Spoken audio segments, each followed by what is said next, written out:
پاکستان کو عالمی مالیاتی فنڈ IMF سے موجودہ قرض پروگرام کی دوسری قسط موصول ہو گئی۔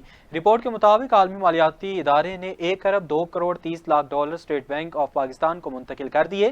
IMF کی جانب سے EFF پروگرام کی دوسری قسط جاری کی گئی۔ رپورٹ کے مطابق اسٹیٹ بینک آف پاکستان نے عالمی مالیاتی ادارے سے رقم موصول ہونے کی تصدیق کر دی۔ اسٹیٹ بینک کے اعلامیے میں کہا گیا ہے کہ IMF کے جائزہ مشن نے پاکستان کی معیشت کا جائزہ لینے کے بعد قسط جاری کرنے کی سفارش کی تھی۔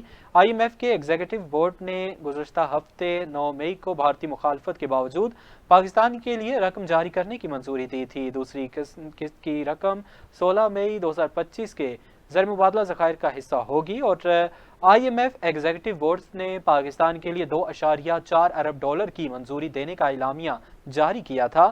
موجودہ قرض پروگرام میں پاکستان کے لیے 7 ارب ڈالر میں سے 2.1 ارب ڈالر منظور کیے گئے اور اعلامیے میں کہا گیا ہے کہ موسمیاتی تبدیلیوں کے لیے 1.4 ارب ڈالر ملیں گے، جبکہ پاکستان کو اصلاحات پر سختی سے عمل درآمد کرنا ہوگا۔ اعلامیہ کے مطابق پاکستان نے معاشی اہداف کے حصول میں شاندار کارکردگی دکھائی۔